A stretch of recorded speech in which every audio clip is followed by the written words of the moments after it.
Mandi air perigi, selamat pagi. Pantun saya yang memang simple tapi kelakar sikit lah.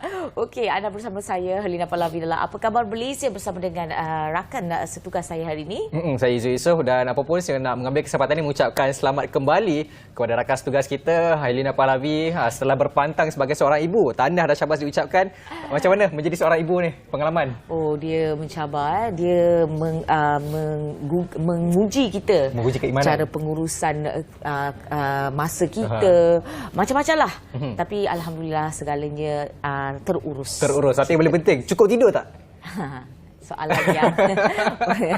Soalan yang susah untuk terjawab. Tak sebenarnya. Okey, tapi tak apa.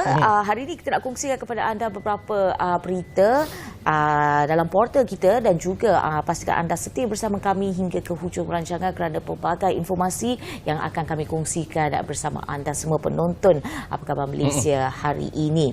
Baik, untuk portal kita hari ini kita akan kongsikan kepada anda di mana Menteri Pembangunan Kerajaan Tempatan KPKT Nga Korming hari ini telah pun meluluskan peruntukan sebanyak 3.46 juta ringgit kepada Majlis Bandaraya Ipoh MBI untuk menaik taraf dan menyelenggara beberapa kemudahan di bawah kendalian majlis itu. Dan antara projek yang akan meliputi peruntukan ini adalah pasar di Kampung Simil, naik taraf Sungai Pari, Buntung dan beberapa bandar seperti Bandar Sri Botani dan juga kawasan perumahan rumah pangsa First Garden di Silibing dan juga naik taraf Lorong Isaac di Buntung.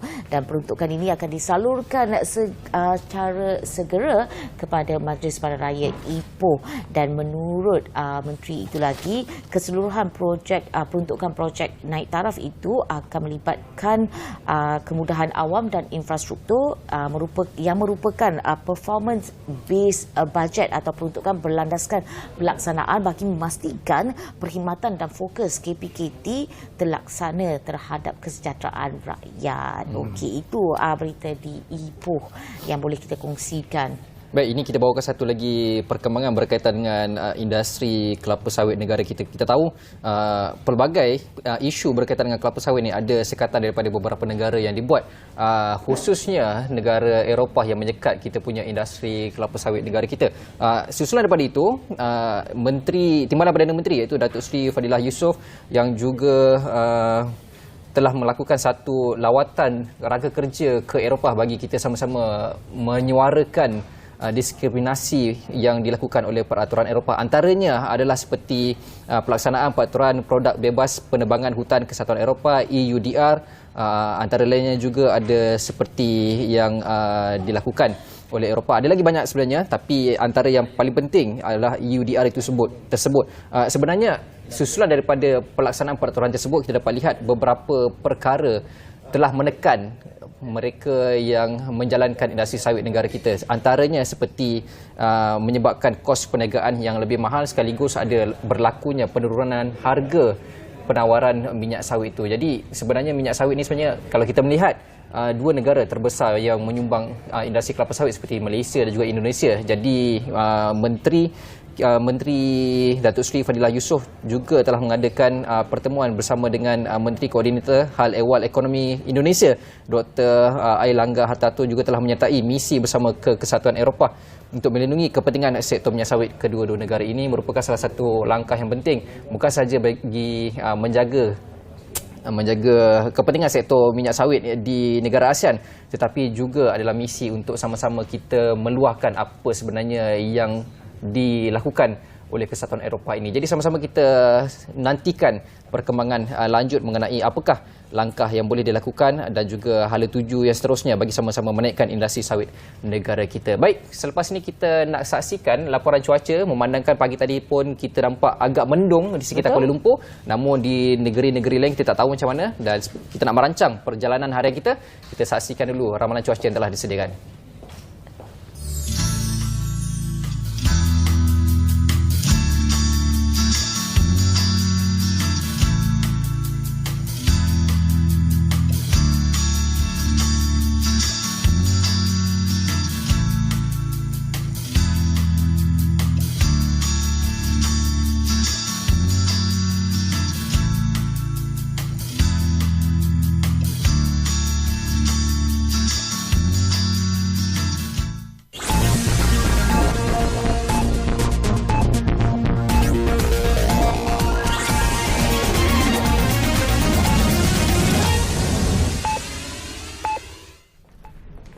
Assalamualaikum dan salam hormat. Kerajaan Persekutuan mahu memperluaskan peranan Jabatan Kemajuan Islam Malaysia JAKIM dalam usaha mengangkat martabat dan darjat negara. Perdana Menteri Datuk Seri Anwar Ibrahim berkata pihaknya telah bertemu dengan kepimpinan JAKIM baru-baru ini dan mahu mereka untuk membantu melakar rangka dasar pembangunan negara berteraskan Malaysia Madani. Sebelum ini, termasuk beberapa tahun yang lalu dalam kerajaan, itu JAKIM itu kerjanya dakwah, latihan, termasuk menganjur bersama kerajaan negeri tentunya, tilawah. Tetapi dalam rangka rancangan Malaysia ke-12, dalam rangka belanjawan madani, dalam melakukan reform institusi-institusi kerajaan dan negara, JAKIM kurang berperanan. Saya di sebaliknya telah mengarahkan supaya peranan baik mufti atau ulama ataupun tokoh-tokoh di JAKIM supaya selari dengan perkembangan ini, supaya input mereka itu dapat memanfaatkan, dapat memberi manfaat dan mengangkat martabat, harakat, derajat negara kita. Parti Progresif Penduduk atau MyPPP menyeru ahlinya untuk terus menyokong kepimpinan Kerajaan Perpaduan diterajui Perdana Menteri Datuk Seri Anwar Ibrahim. Parti itu akan menggerakkan jentera bagi membantu kempen calon Barisan Nasional dan Pakatan Harapan pada pilihan raya di 6 negeri tidak lama lagi. Presidennya Datuk Seri Maclean Dennis Dikrus berkata, parti ini mempunyai kekuatan jentera di 4 negeri, iaitu Selangor, Negeri Sembilan, Pulau Pinang dan Kedah. Mereka komited untuk memastikan kemenangan calon BN dan PH. Kita dulu Selangor kita ada sampai 80,000 ahli kita. Di wilayah mungkin kita ada 20,000.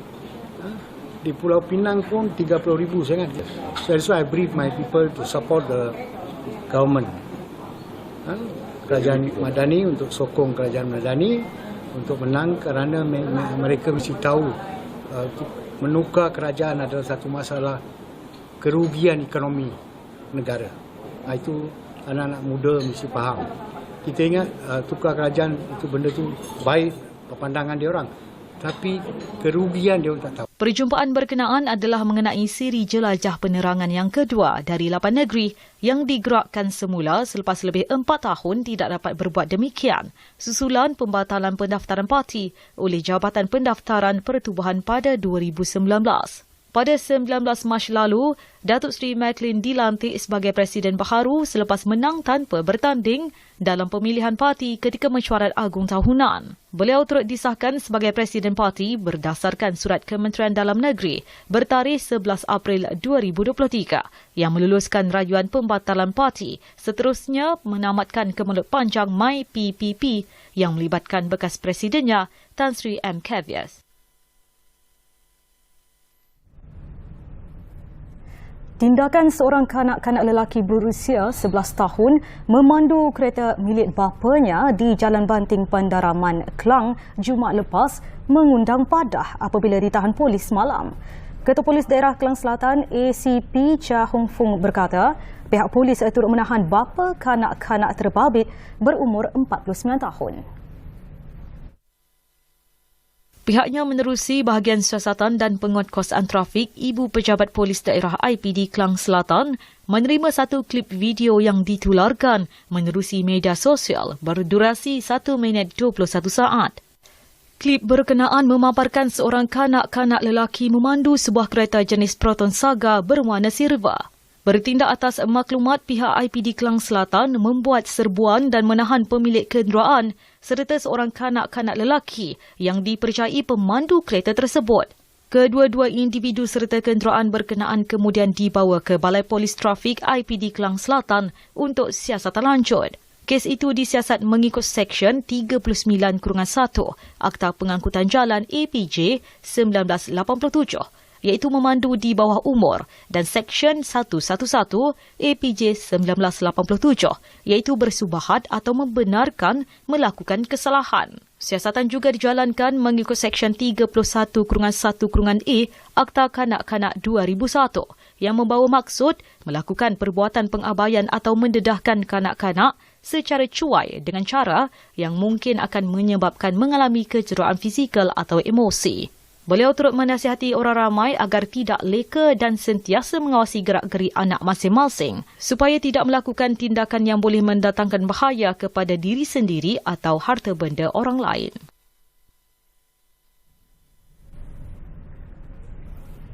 Baik, sekian dari Bilik Berita waktu ini. Salam Malaysia Madani dan salam hormat.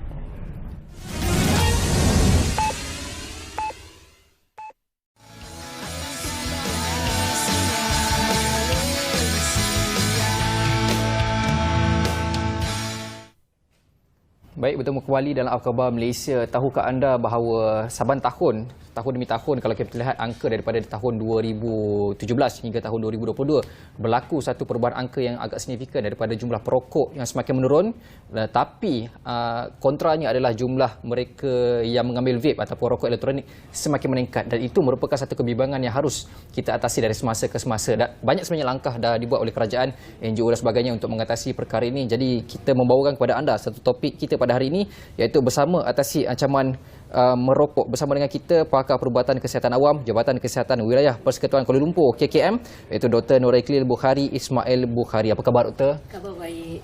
Terima kasih kerana sudi bersama dengan kami. Dan seperti yang kita tahu bahawa awal tahun lepas, tahun 2022, KKM telah memperkenalkan satu polisi iaitu Generational Endgame ataupun GEG melalui perundangan baharu iaitu Akta Kawalan Produk Tembakau dan juga Merokok. Dan kalau kita lihat daripada segi statistiknya, berdasarkan data NHMS 2022, berlaku peningkatan yang ketara berhubung dengan penggunaan rokok dan juga vape seperti yang dikatakan oleh Izu tadi, terutama di kalangan remaja. Dan apa komen doktor sebenarnya tentang keadaan ataupun data statistik ini? Okey, terima kasih Helena dan juga Izu. Okey, terima kasih kerana menjemput saya mewakili KKM lah untuk berbincang tentang isu tersebut lah. Dan memang keadaan ini memang membimbangkan dan perlu sokongan daripada rakyat semualah, daripada rakyat, daripada YB, Parlimen dan sebagainya untuk kita menurunkan angka yang disebutkan tersebutlah. Okey, berdasarkan National Health Mobility Survey 2022, di mana kajian ini dibuat di kalangan remaja 13 hingga 17 tahun, dan didapati prevalence yang mengambil e-cigarette dan juga vape memang meningkat. Memang meningkat yang bukan meningkat sikit. Kita nak kontrol memang payah, tapi meningkatnya tinggi. 5.1%, iaitu daripada 9.8% pada tahun 2017 dan meningkat kepada 14.9% 2022. Dan data ni baru kita keluarkan pada 18 Mei 2023, dan ini memang peningkatan yang amat tinggi, dan kita mesti buat sesuatu terhadap ancaman e-cigarette dan juga vape. Kenapa? Kita kita tahu tiap tahun ada promotion Hari Tanpa Tembakau pada 31 Mei. Tiap-tiap tahun kita buat, WHO mengumumkan Hari Tanpa Tembakau. Tiap-tiap tahun kita promotionkan tak nak merokok pada bulan Ramadan, nafas baru bulan Ramadan. Dan tiap-tiap tahun penguatkuasaan kita buat dan semuanya. Tapi data menunjukkan sama je. Maksudnya naik turun yang sama. Contohnya pada National Health Mobility Survey yang pada 15 tahun ke atas, menunjukkan pada tahun 2019 adalah sebanyak 21.3%, menurun sedikit pada tahun yang sebelumnya, 5 tahun sebelumnya, dan tapi penurunannya adalah hanya 1%. Tak banyak. Walaupun macam-macam kita buat, tapi penurunan tak banyak. Ini disebabkan oleh tsunami daripada peningkatan daripada e-cigarette, vaping dan juga yang macam-macam bentuk, macam-macam rupa, macam-macam perisa, yang kita pun kalau kita tengok tu ada satu case yang di mana anak yang 2 tahun yang boleh tiba-tiba ambil vape ayahnya dan juga makan dan menyebabkan dia masuk hospital kerana sawan dan sebagainya lah. Sebab benda tu perisa yang menarik yang boleh menyebabkan ramai yang ingin mencuba dan sebagainya lah. Dan dengan adanya generasi Endgame ni yang akan dibentangkan mungkin hari ini ataupun dikenali sebagai generasi penamat rokok ni, kita harapkan benda tu akan menyebabkan turunnya menyekat remaja-remaja dan juga kanak-kanak daripada mengambil rokok. Tapi kan doktor, kalau kita melihat dulu sebelum diperkenalkan rokok elektronik ataupun vape ni, harga rokok tembakau itu sendiri dijual dengan harga yang amat tinggi atas alasan untuk mengurangkan mereka yang mengambil rokok itu. Akan tetapi berlaku sebaliknya, semakin berlaku peningkatan. Bila diperkenalkan rokok elektronik ataupun vape ini, situasi sama yang berlaku. Harga dinaikkan dengan alasan supaya masyarakat tidak mampu membeli. Akan tetapi lebih ramai pula yang membeli, terutama dalam kalangan kanak-kanak. Tapi sebenarnya adakah jumlah KDNK ataupun jumlah kutipan hasil daripada rokok tembakau, rokok elektronik lebih penting daripada menyelamatkan kesihatan masyarakat kita?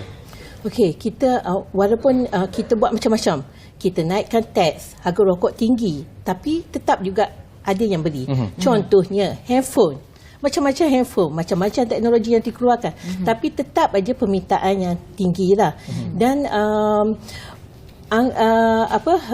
walaupun macam tu, tentang bayaran, maksudnya apa yang penyakit yang menyebabkan daripada akibat merokok dan juga vape ni, rawatan dia lebih tinggi. Kalau mengikut kajian 2015 hingga 2020 mengatakan bahawa rawatan untuk merokok dan juga vape ni adalah sekitar 5 hingga 6 bilion. Manakala cukai yang kita dapat adalah sekitar 2.5 hingga ke 3.5 bilion, di mana hampir 2 kali ganda yang kita top upkan. Dan kita belum tengok tu dari segi kos yang rawatan dan kos yang lain. Kita belum tengok lagi daripada kos dari segi sosial, di mana dengan adanya vape yang boleh macam contohnya dia ada open system dengan closed system, di mana kalau open system macam-macam produk yang boleh dimasukkan dalam vape, yang ni boleh mempengaruhi sosial dan sebagainya lah. Dan dari segi faktor ekonomi dan sebagainya lah. Okey. Dan bercakap tentang kos rawatan yang mungkin mengambil 5 ke 6 bilion ringgit setahun itu, kos rawatan itu, kalau kita bercakap tentang kos rawatan itu, pecahan dia bagaimana? Apa yang kita fokuskan untuk kos sebenar yang ditanggung oleh KKM ini? Secara direct, indirect? Secara directnya, pertama kos yang kita rawatan dari segi untuk pemulihan. Okey, seperti perokok, memang dia dah ketagihan dengan nikotin. Bohonglah saya kata bahawa vape tidak, dan banyak kita katakan vape yang tanpa nikotin. Bohong macam tu, vape tanpa nikotin. Sebab 98% vape mesti ada nikotin. Begitu juga rokok dan sebagainya lah. Dan kenapa? Sebab dengan ada nikotin menyebabkan kita ketagihan untuk menghisap, ketagihan untuk mengambil lagi setiap 2 jam dan tu. Dan ketagihan itu, untuk rawatan ketagihan kita memerlukan kos untuk rawatan. So kos untuk merawatan daripada ketagihan supaya tidak ketagihan tersebut adalah kos yang kita kena ni, supaya kita memulihkan daripada yang perokok itu kepada tidak merokok. Kemudian kos yang lain dari segi kita tahu data statistik kematian yang setiap tahun akan keluar yang mengatakan penyebab kematian utama adalah stroke, adalah disebabkan oleh jantung, stroke dan sebagainya lah. Penyebab kematian tu mesti adalah penyakit yang kronik. Itu bukan penyakit. Tetapi pada tahun 2022 data berubah sedikit, di mana penyebab kematian nombor 1 adalah kanser paru-paru, tak tahu. COVID. Oh ya. Sebelum ni tak tahu mesti penyakit yang tak berjangkit, penyakit kronik, jantung, paru-paru, kanser paru-paru dan juga ni. Tapi pada tahun 2022 COVID, dan COVID yang merokok pun boleh menyebabkan kematian juga. Tu kos-kos tersebut. Kenapa? Setiap kali kalau sakit jantung kebanyakan masuk ICU. Kos rawatan ICU dan sebagainya amat tinggi lah. Okey, doktor, satu soalan yang cukup untuk menggusarkan orang ramai mengenai produk alaf baru yang boleh membantu mengurangkan ketagihan nikotin oleh penagih. Kalau dulu kita mengharapkan bahawa vape ni sebagai salah satu produk alah baru untuk mengurangkan ketagihan seorang perokok, tetapi melihat kepada kesannya dah macam terbalik. Ada tak satu rules and regulation yang dibuat untuk memastikan bahawa produk alah baru ini boleh mengurangkan kesan ketagihan nikotin dalam seseorang, dalam masa sama juga tak ada side effect seperti vape ni? Okey, kita kata alah baru dah. Okey, tak ada tanda ada pun parah selamat lah. Rokok, vape semua tidak selamat. Yang tu kita kena prinsip nombor satu yang kita kena pegang lah. Kenapa? Kita kata, okey, biasanya banyak juga staf saya dan juga ni kalau kita tanya pesakitnya tu, doktor, saya tak merokok tapi saya vape. Dan dia bertukar alih daripada merokok. Yang dulu merokok ni sebagai konvensional punya ni, maksudnya dulu lagi teruk, maksudnya seseorang itu kalau nak merokok dia kena ambil daun tu, dia balut, dia ni dihisap rokok macam tu. Kemudian senang sikit ada tembakau, kemudian diletakkan kertas macam tu, okey boleh rokok. Kemudian senang lagi, maksudnya kita hanya tak payah kita nak bakarkan, kita kena heat untuk panaskan dan keluarkan. Kemudian zaman berubah dengan cepat pertukarannya sehingga kan cairan nikotin nikotin dan rokok tu dia ekstrak, dia ambil cairan dan dibakar keluar asap terus. Adakah benda tu lebih maksudnya kalau kita kata alternatif vape kepada rokok adalah salah, kerana dia memudahkan orang ketagihan daripada yang susah cara nak isap kepada cara yang senang untuk isap. Dan kita tak tahu kandungan dalam vape tu lebih banyak daripada dalam rokok. Sebab kita main 1 puff, 2 puff tanpa disedari. Dan untuk kawalan adalah amat susah. Okey, dan bercakap tentang kawalan, adakah undang-undang sedia ada tidak mampu untuk mengawal masalah yang kita hadapi? Okey, yang tu yang kenapa kita fight Kementerian Kesihatan, bukan Kementerian Kesihatan, Kementerian Pendidikan, Kementerian Pengajian Tinggi, semua kementerian, semua NGO, semua profesional, semua bersatu kerana undang-undang yang ada. Okey, saya nak maklumkan bahawa ini undang-undang yang dulu. Okey, undang-undang yang dulu yang dalam Akta Makanan 1983 dan peraturan-peraturan hasil kawalan tembakau 2004 adalah di bawah, salah satu daripada masuk di bawah dalam Akta Makanan. Kenapa? Tembakau adalah makanan. Okey, tembakau adalah makanan. So dimasukkan dalam Akta Makanan 1983. Dan peraturan-peraturan kawalan hasil tembakau adalah 2004. Kita 2004 dulu kita fikir pasal tembakau saja. Tapi pada ni lambakan vape dan juga e-cigarette pada 2015 dan tu, dan akta yang peraturan yang lama tu tak dapat menguasai peraturan yang baru, yang rang undang-undang yang baru, iaitu rang undang-undang kawalan produk merokok demi kesihatan awam 2023. InsyaAllah kalau diluluskan, insyaAllah kita dapat satu akta rang undang-undang baru. Kita mengharapkan ia akan dibentangkan dalam sesi perbahasan parlimen, tak kisah masa akan datang ataupun di masa akan datang, tapi mengharapkan adanya solusi untuk kita sama-sama mencegah. Baik doktor, secara ringkasnya berkaitan dengan generational endgame, membenarkan kita dah sampai di penghujung perbincangan kita. Mungkin ada harapan yang doktor nak sampaikan daripada pihak KKM. Generasi endgame ataupun generasi penamat merokok, kenapa pentingnya adalah pada generasi itu ada bermula pada 1 Januari hingga 2007. Kanak-kanak sekarang ni berumur 16 tahun. Okey, kanak-kanak kalau 2006 adalah SPM. Kenapa? Pada lepas SPM 18 tahun, biasanya kalau akta lama dia membenarkan 18 tahun dia bebas merokok. Tanpa kebenaran ibu bapa, tanpa dia boleh merokok di mana-mana. Tapi kanak-kanak GEG, rang undang-undang dan GEG, maksudnya generasi penamat rokok ini, dan rang undang-undang ini amat penting kerana anak-anak yang lahir 1 Januari 2007 dan seterusnya, maksudnya 2008 dan 2009 tak dapat merokok, tak dapat membeli, tak dapat menjual rokok, dan ini menyebabkan kita hopefully yang generasi yang lama juga akan terikut-ikut dengan generasi yang baru.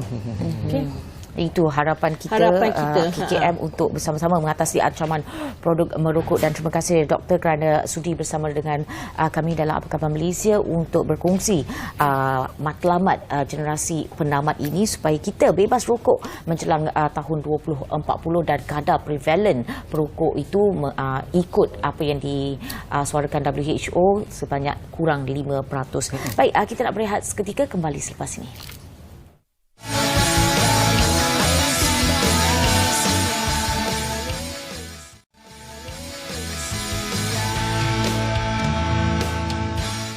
Masih lagi bersama kami dalam Apa Khabar Malaysia, dan kali ini kita nak bercakap tentang masih lagi isu kesihatan, tapi isu kesihatan dalam pelancongan ataupun kita panggil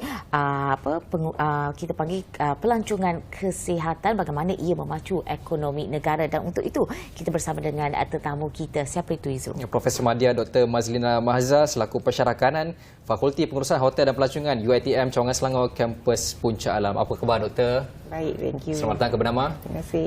Baik, Doktor, secara asasnya kita tahu pelancongan kesihatan ni sebelum COVID pada tahun 2019 menyumbang salah satu faktor sangat besar, angka yang sangat besar juga kepada KDNK negara dalam pelancongan.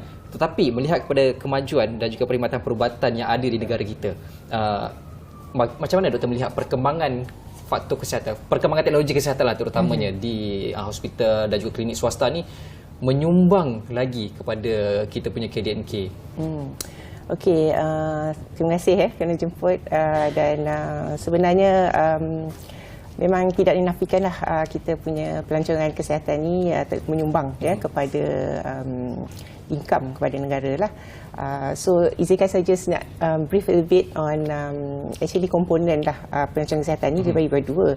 Selalu yang kita lazimnya adalah yang pelancongan perubatan Okay. Kalau perubatan ni actually lebih kepada yang what do you call that, yang melibatkan pelancong yang datang mendapat rawatan yang kepada hospital lah, yang lebih kepada they are sick, berpenyakit, and then they are coming and to seek for prosedur-prosedur tertentu. Dia boleh jadi various procedures lah yang paling macam buat kardio ke dan sebagainya, tapi rawatan tu dijalankan oleh practitioners atau doktor yang bertauliah lah di tempat-tempat yang yang mendapat iktiraf but there is another one actually pelancongan kesejahteraan is also part of pelancongan kesihatan. Itu yang antara yang I boleh dikatakan menjadi salah satu sumber income kepada negara kita lah. Kalau kesejahteraan ni dia melibatkan turis pelancong yang datang ke satu destinasi Malaysia for example. Tujuan dia untuk mendapatkan peningkatan dari segi kualiti kesihatan. Kualiti kesihatan dan untuk meningkatkan dia punya kualiti kesihatan tu dia akan go for alternative type of treatments. Ia mungkin jadi macam prosedur macam just for cosmetic. Dia tak maksudnya tidak semestinya dia sakit untuk pergi ke hospital, tapi untuk meningkatkan kualiti kesejahteraan dia, well-being dia, so that dia feel good So activities like kosmetik, jantina, kadang-kadang you go for nose job surgery, things like that kan, ataupun LASIK, itu antara yang komponen yang lain dari segi pelancongan kesihatan lah yang lebih berkembang, I would say, di masa yang menyepat tempat untuk masa generasi sekarang lah, I would say. Tapi kan Doktor, kenapa Malaysia menjadi salah satu destinasi pelancong luar negara datang? Sebab kita tahu Malaysia ni dalam proses negara membangun, dan kita ada juga negara-negara maju seperti Eropah, Amerika Syarikat, Korea dan sebagainya. Tapi kenapa pelancong luar memilih untuk datang ke Malaysia untuk mendapatkan rawatan kesihatan? Apa yang menariknya dekat negara kita ni yang tak ada dekat negara-negara lain? Itu kan, Izu, sebenarnya Malaysia ni, kita ni blessed tau. We have a country yang terdapat banyak tarikan. Kita ada alam semula jadi yang boleh menjadi satu potensi untuk diperjualkan sebagai satu tarikan pelancong. Itu dari segi alam semula jadi kita yang ada lah. But apart from that, of course, kita ni we have hospitals yang diiktiraf dan also tenaga pakar doktor yang bertauliah untuk melakukan surgeries berkualiti tinggi. We have the infrastructure, firstly modern technology yang diguna pakai, dan hospital swasta kita semuanya adalah diiktiraf dan dapat akreditasi yang di mana membuatkan ramai orang pengunjung rasa kepercayaan untuk datang ke Malaysia. Dan juga satu lagi kita punya Malaysia ni actually banyak kelebihan. Dari salah satu lagi segi kita punya rakyat dia yang berbilang bangsa. So they are well versed with languages. So dari manalah ceruk pelancong yang datang dari dunia, dari mana. So when they come here, dia boleh berbahasa English ke, Chinese ke, Indian ke, and then fasih dengan berbahasa. Jadi mereka akan menjadi lebih selesa untuk datang untuk dapatkan rawatan di sini. And then hospitality kita ni jugalah, dan budaya orang Malaysia ni. Kita ni kan orang Melayu ni terkenal dengan lemah lembut orangnya. Jadi peramah lagi. Peramah, lemah lembut. Jadi mereka akan rasa very selesa. With the experience yang kita tawarkan, lemah lembut ialah bila kita jalankan teknik terapi dan sebagainya, orang akan rasa experience yang didapati oleh pelancong itu, mereka selesa, dan secara tak langsung mereka akan sukalah dengan kos yang murah, of course, kan, berbanding dengan negara barat, because we, according to the research, we see that currently our pelancong adalah terdiri daripada rantau Asia. Indonesia is our main turis yang mendapatkan khidmat rawat untuk ni, but we are also attempting to go to other parts of the regions lah selain dari Asia. But at the moment, oleh kerana faktor kos yang murah, tapi kalau bukan maksudnya kalau kos yang murah tu dia punya servis tak bagus. Maksudnya dengan we are competitive with the facilities yang ada, and then we have private hospital yang boleh all accredited as I mentioned. Boleh menempatkan ataupun mendapat keyakinan untuk orang datang ke Malaysia untuk dapatkan rawatan.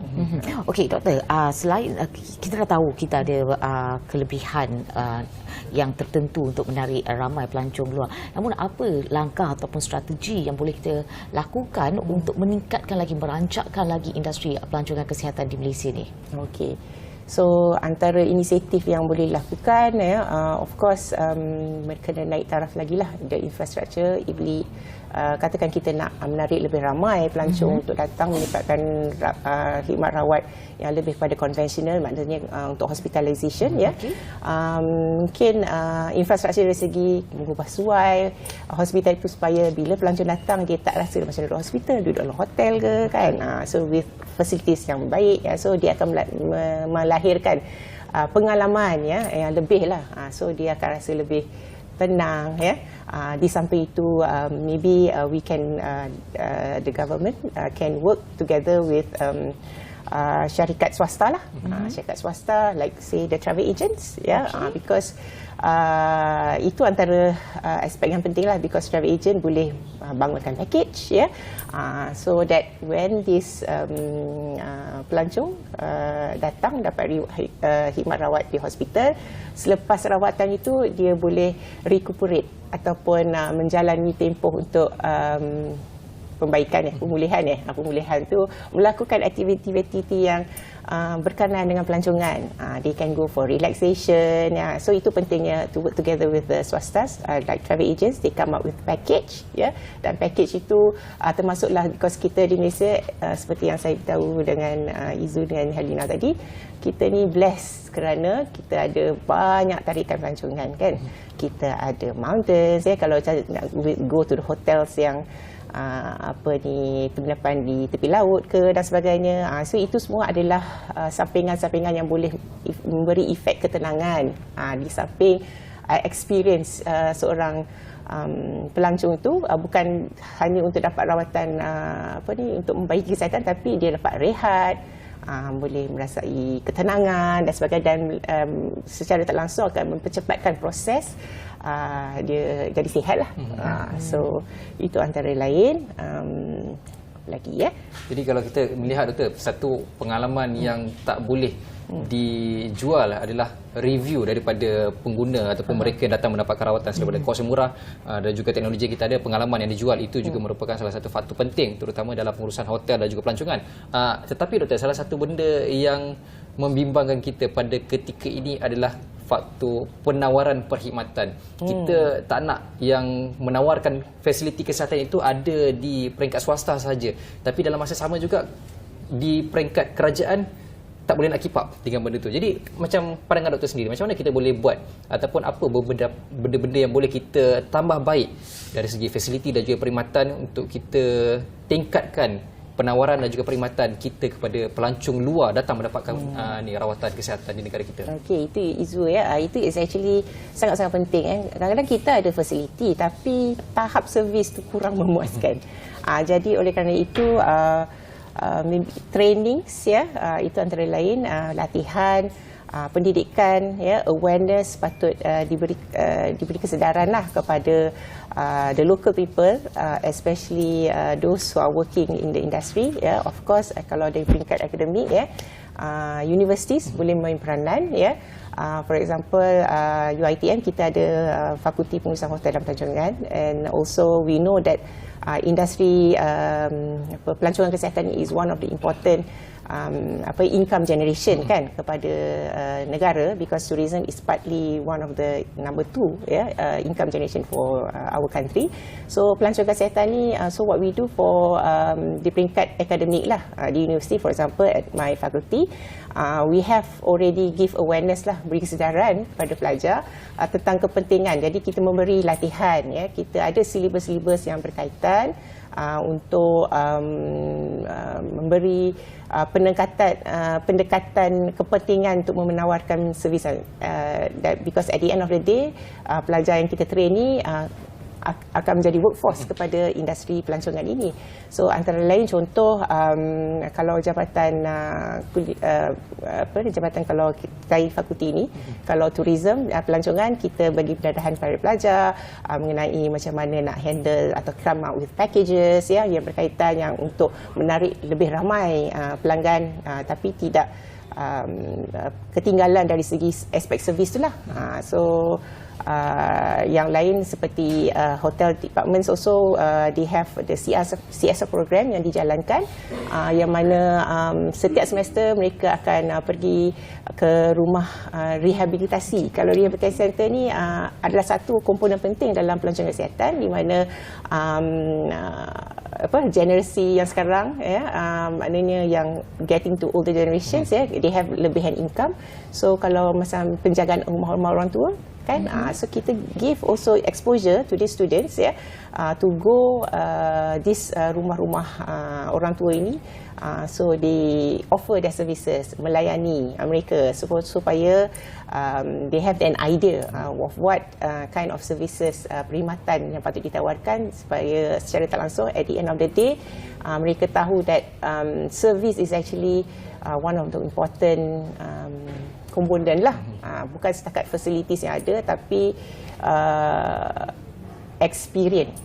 Experience tu adalah ataupun pengalaman orang yang menerima tu sangat penting lah. Itu yang membuatkan orang akan mengunjungi balik kan. So with good experience, mereka berpuas hati dan sebagainya dah tentu orang akan datang lagi dan lagi. So experience is very important. So we at the university are giving out programs dan juga train student ini ke arah memberi khidmat kualiti yang baiklah, supaya because of the nature of the business di dalam industri pelancongan, pengalaman tu sangat penting. Kalau pengalaman tak okey, dia tak puas hati, memang kita akan datang lagi. Jadi kita kena pastikan elemen itu terjagalah. Dia tak datang lagi tak apa, tapi dia mampu untuk menghalang orang lain untuk tak datang. Itu yang kita risaukan. Itu pun satu kan. Okey, terima kasih Profesor Madya Dr. Mazlina Mahza, pensyarah daripada Fakulti Pengurusan Hotel dan Pelancongan kampus UiTM Puncak Alam, kerana sudi bersama dengan kami untuk berkongsi tentang pelancongan kesihatan bagi memacu ekonomi negara. Dan kita nak berehat seketika, kembali selepas ini.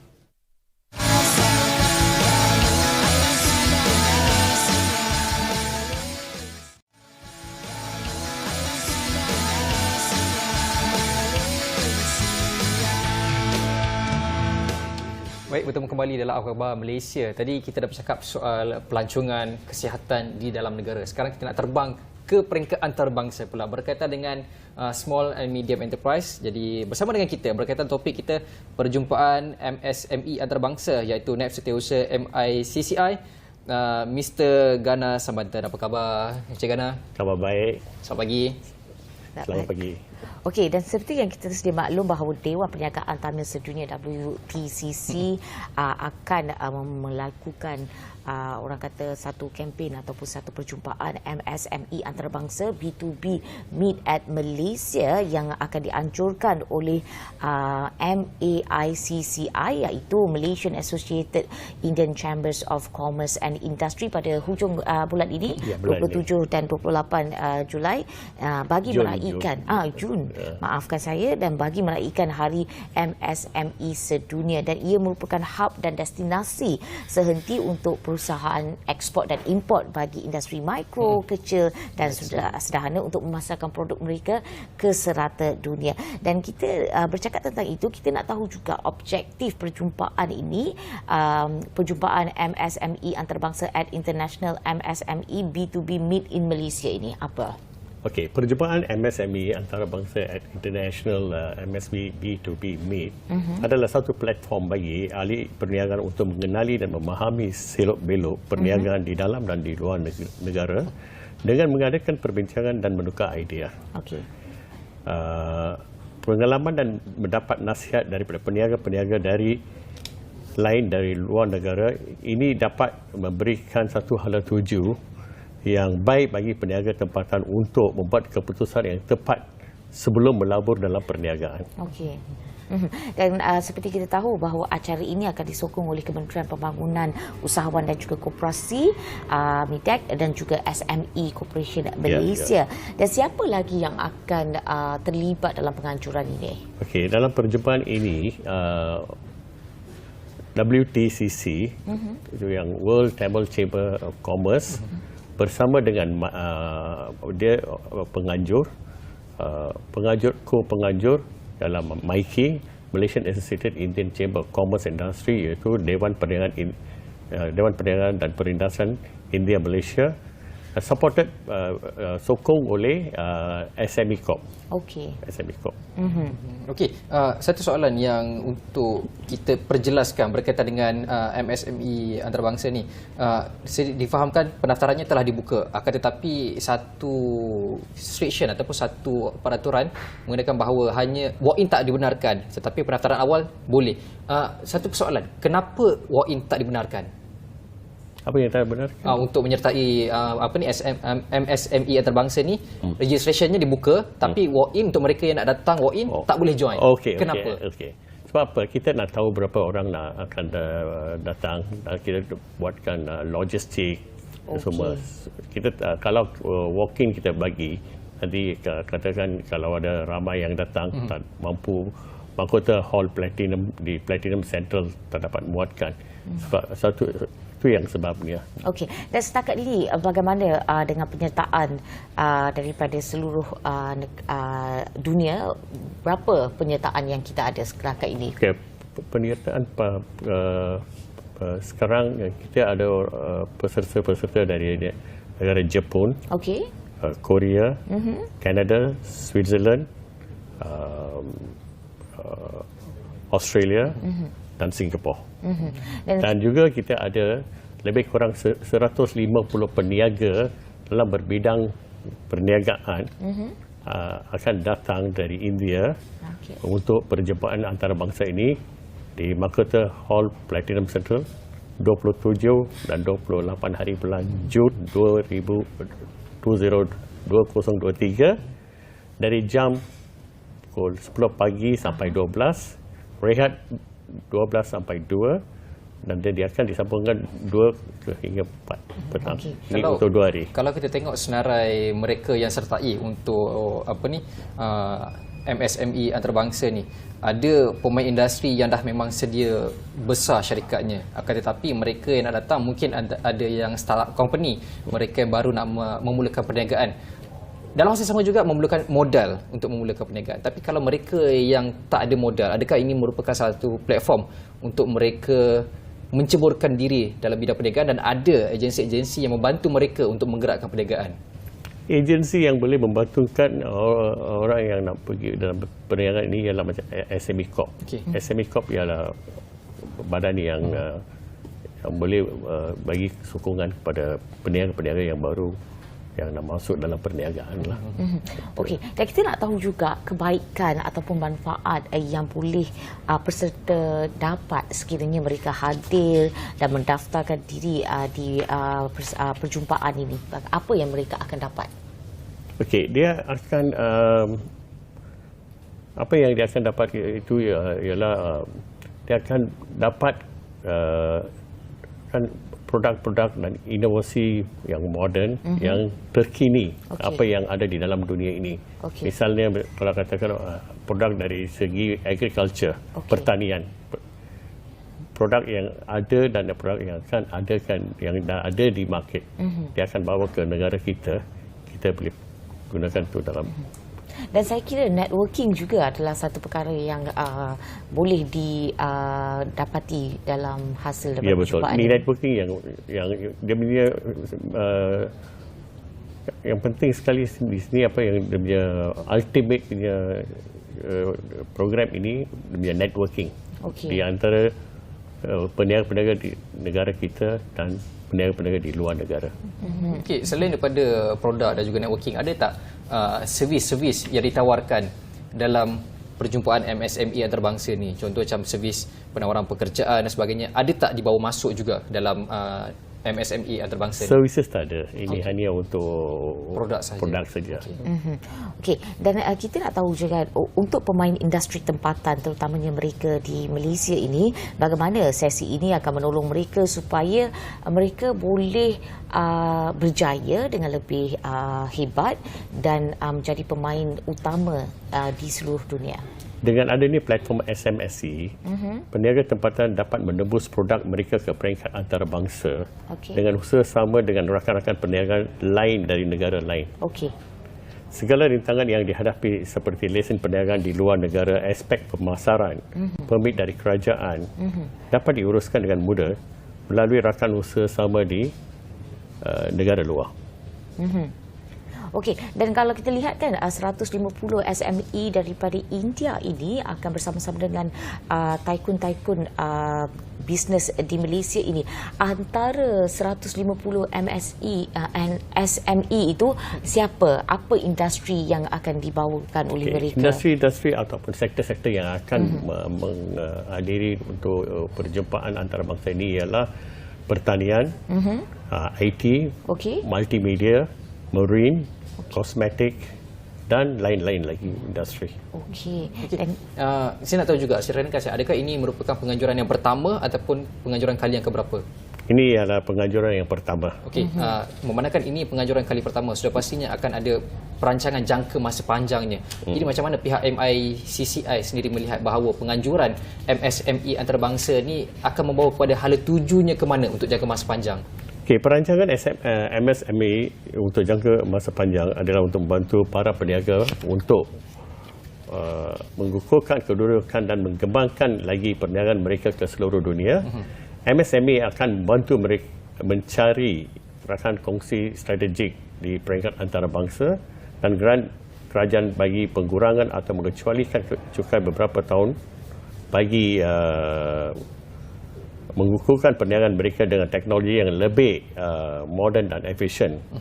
Acara ini akan diadakan setiap tahun untuk membantu menghasilkan lebih banyak usahawan-usahawan muda berjaya di peringkat nasional dan antarabangsa. Maknanya penganjuran setiap tahun akan dibuat pada hari SME Malaysia, SME dunia. MSME dunia. Okey. Kita nak tahu juga pendaftaran boleh dibuat di mana dan ada tak dikenakan bayaran? Tiada pembayaran untuk ini, percuma. Pendaftaran boleh dibuatkan melalui myki.org.my. Okey. Baik, dan ini merupakan pertama kali penganjurannya. So saya pasti ada harapan untuk orang kata acara ini. Apa harapan oleh Mikey? Harapan kita ialah sebagai dalam perjumpaan ini beberapa ramai orang boleh mendaftar dan belajar apa yang dia boleh belajar dari segi perniagaan. Okey. Itu yang kita harap. So, kita nak ini perjumpaan antarabangsa ini percuma. Kita tak harap apa-apa duit. Kita nak bagi macam knowledge, networking kepada peniaga-peniaga di negara kita. Dia boleh besarkan dia punya bisnes. Okay. Last soalan. Siapa antara tetamu kehormat yang akan datang nanti pada 27 dan juga 28? Mungkin ada Perdana Menteri ataupun menteri-menteri ataupun ada VIP lain yang akan datang. Okey. Ketika sekarang YB Saraswati yang tetamu yang khas lah. Okey. So setakat ni Hindia seorang je dulu. Seorang je Hindia. Yang lain mungkin akan ada, tapi apa pun kita tunggu maklumat lanjut daripada MAI CCI. Jadi apa pun terima kasih kita ucapkan kepada Naib Setiausaha MAI CCI iaitu Encik Gana atas perkongsian mengenai topik kita perjumpaan MSME antarabangsa. Sebenarnya ini merupakan platform yang terbaik. Kalau kita melihat mungkin ada beberapa pihak yang mempertikaikan kenapa dibuat oleh orang-orang India sahaja. Tetapi ini merupakan salah satu orang kata tu platform yang terbaik sebab dalam memberi fokus kepada individu kaum itu tak semua orang boleh buat. Jadi ini merupakan salah satu inisiatif yang boleh kita lakukan untuk kita mendengar suara akar umbi masyarakat di luar sana yang sebenarnya nak ada peluang tapi tak tahu asyik-asyik Bumiputera, asyik-asyik Melayu. So ini merupakan platform terbaik untuk kita menaikkan bukan saja masyarakat Melayu tapi juga memfokuskan kepada masyarakat India di luar sana yang tak tahu platformnya kat mana nak berniaga ni. Baik, itu saja yang dapat kita kongsikan. Kalau kita lihat apa yang kita kongsikan sejak awal pagi tadi, terutamanya GEG itu generasi penamat rokok adalah satu perkara yang kita harapkan dapat dibahas di Parlimen. Kalau tak esok, kita nak hari ini ia dibahaskan supaya kita akan dapat satu generasi yang tidak ketagihan kepada produk-produk rokok. Dan jangan masa je pada tahun 2040 kurang daripada 5% masyarakat dunia yang ada ketagihan pula. Kita nak kurang daripada itu. Jadi sama-sama kita ke arah Malaysia yang lebih sihat. Jadi itu sahaja untuk hari ini. Esok kita akan bersama dengan rakan tugas yang lain pula untuk topik-topik lebih menarik. Untuk itu saya Izzu Yusof dan saya Helena Pallavi. Sehingga berjumpa lagi. Bye-bye.